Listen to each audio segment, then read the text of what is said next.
ಎಲ್ಲರಿಗೂ ಕನ್ನಡತಿ ಕಿಚನ್ಗೆ ಸ್ವಾಗತ. ಮನೆಯಲ್ಲಿರುವ ಸಾಮಗ್ರಿಗಳನ್ನ ಯೂಸ್ ಮಾಡಿ ಕಬಾಬ್ ಮಾಡೋದು ಹೇಗೆ ಅಂತ ಇವತ್ತಿನ ವಿಡಿಯೋದಲ್ಲಿ ನೋಡೋಣ.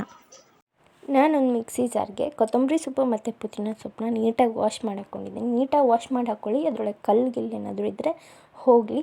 ನಂತರ ಅದಕ್ಕೆ ಈರುಳ್ಳಿನ ಆ್ಯಡ್ ಮಾಡ್ಕೊತಾ ಇದ್ದೀನಿ. ಈರುಳ್ಳಿನ ಮೀಡಿಯಮ್ ಸೈಜಲ್ಲೇ ಕಟ್ ಮಾಡ್ಕೊಂಡಿದ್ದೀನಿ. ನಂತರ ಮೂರು ಮೆಣಸನ್ನ ಹಾಕ್ಕೊಂಡಿದ್ದೀನಿ. ಖಾರ ಪುಡಿ ಹಾಕ್ಕೊಳ್ಳೋದ್ರಿಂದ 3 ಮೆಣಸಾದರೆ ಸಾಕು. ನಂತರ ಲವಂಗನ ಹಾಕ್ಕೊತಿದ್ದೀನಿ, ಒಂದು 4 ಲವಂಗ ಹಾಕಿ ಬೆಳ್ಳುಳ್ಳಿನ ಆ್ಯಡ್ ಮಾಡ್ಕೊತಾ ಇದ್ದೀನಿ. ಈಗ ನೀಟಾಗಿ ಗ್ರೈಂಡ್ ಮಾಡ್ಕೊಳ್ಳಿ. ನೀರು ಫಸ್ಟಿಗೆ ನಾನು ಆ್ಯಡ್ ಮಾಡ್ಕೊಂಡಿಲ್ಲ, ಸ್ವಲ್ಪ ಗ್ರೈಂಡ್ ಆದ ನಂತರ ಮಧ್ಯದಲ್ಲಿ ನೀರನ್ನ ಆ್ಯಡ್ ಮಾಡ್ಕೊಂಡಿದ್ದೀನಿ. ಸ್ವಲ್ಪ ಗಟ್ಟಿ ಪ್ರಮಾಣದಲ್ಲಿ ಹರ್ಕೊಳ್ಳಿ, ಆವಾಗ ನೀಟಾಗಿ ಇರೋ ಚಿಕನ್ಗೆಲ್ಲ ಅದು ನೀಟಾಗಿ ಮಿಕ್ಸ್ ಆಗುತ್ತೆ, ನೀಟಾಗಿ ಮಸಾಲೆ ಕೂರುತ್ತೆ, ಆವಾಗ ತಿನ್ನುವಾಗ ಒಳ್ಳೆ ಟೆಕ್ಸ್ಚರ್ ಬರುತ್ತೆ ಬಾಯಲ್ಲಿ.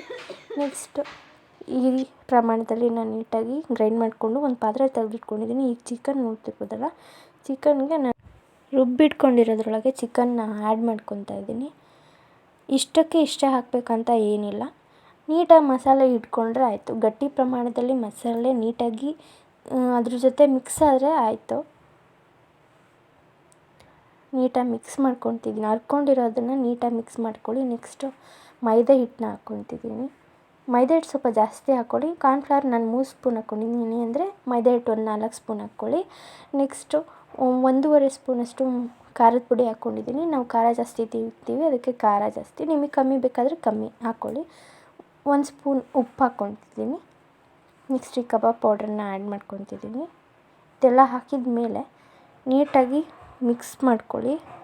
ನೀರು ಹಾಕೋದು ಬೇಡ, ಅದರಲ್ಲಿ ನೀರಿನ ಅಂಶ ಇರೋದ್ರಿಂದ ನೀರು ನೀಟಾಗಿ ಬಿಟ್ಕೊಳ್ಳುತ್ತೆ, ನೀರು ಹಾಕ್ಕೊಳ್ಳೋ ಅವಶ್ಯಕತೆ ಇರೋದಿಲ್ಲ. ನೆಕ್ಸ್ಟ್ ನೀಟಾಗಿ ಕಲಿಸ್ಕೊಳ್ಳಿ.